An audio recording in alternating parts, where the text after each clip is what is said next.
Hey there, Chris Berry with Castle Wealth Group. Today we're going to talk about the estate planning mistake of not having a trust. And if you like this information, please make sure to subscribe to our YouTube channel. Christopher Berry is a leading estate attorney and advisor in the area of retirement and legacy planning. He has been featured in publications such as Forbes, Kiplinger's, Crain's Detroit, and more. He's the host of the weekly radio show and podcast, The Chris Berry Show.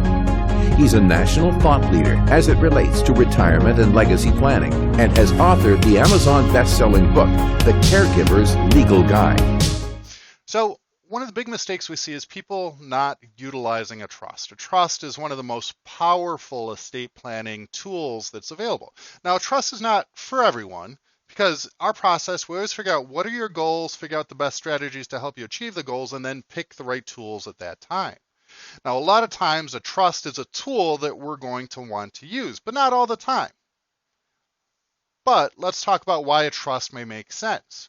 So first of all, we need to understand what happens when someone passes away. We need to understand estate administration.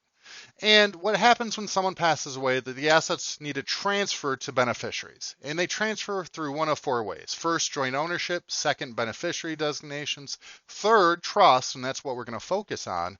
But if an asset doesn't pass through joint ownership, beneficiary designation, trust, then it ends up going into probate. And that's what we want to try to avoid at the end of the day, because that's a court process, it's time consuming, and it's costly. Now you notice I didn't mention a will, because a will does not avoid probate. A will gives instructions to the probate court on how to administer your estate. So if you're looking at avoiding probate, then you're going to want to rely on either joint ownership, beneficiary designations, or trusts. And in other Daily Wisdom videos, we've talked about the pros and cons of joint ownership. We've talked about the pros and cons of beneficiary designations. Now let's talk about the pros and cons of trusts. So let's start with the negatives of the trust. Trusts are typically a little bit more of an investment to set up. And also, I would say that a lot of basic estate planning attorneys oversell trusts. Because if you're comfortable giving everything outright to your kids and you're not concerned about divorces, creditors, bankruptcies, and your kids are adults, you might not need a trust. But if you walk into a lot of these basic estate planning offices or trust mills, everyone gets the same basic revocable trust. When we do trusts in our office, typically we're trying to achieve more goals than just avoid probate.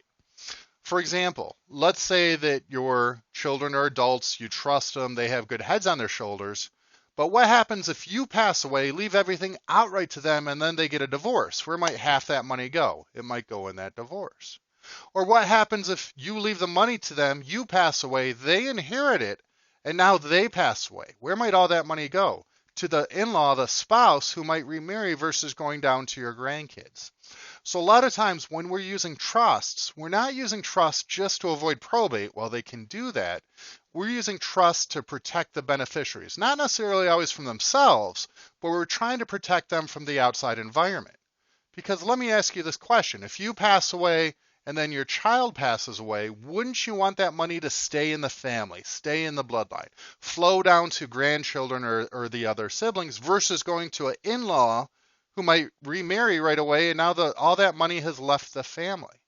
Well, through a trust, that's what we can protect against. We can protect your children from divorces, from creditors, from bankruptcies. And then if they pass away, the money stays in the family. It doesn't go to the in-law, that spouse.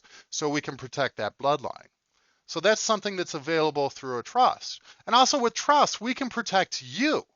We can protect you from creditors, lawsuits, and very important to a lot of our clients, we can, with the right type of trust, a Castle trust, we can protect you from the devastating cost of nursing home care or that Medicaid spend down.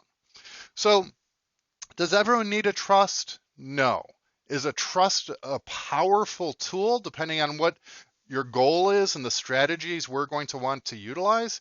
The answer is yes. So I would consider And one of the first things that we always do when we're talking estate planning, legacy planning with our clients is figure out first, what are your goals? Let's help develop the strategies to help you achieve those goals, and then and only then pick the right tool.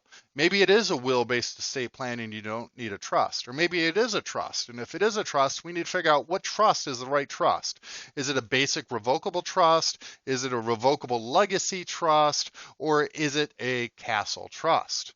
So there's more than just one type of trust out there. So understand that as well. So this has been Chris Berry with Castle Wealth Group. Hopefully you found this information helpful. Thank you so much. Castle Wealth Group has clients across the nation and helps families plan, protect, and preserve what is important by creating a retirement and legacy blueprint.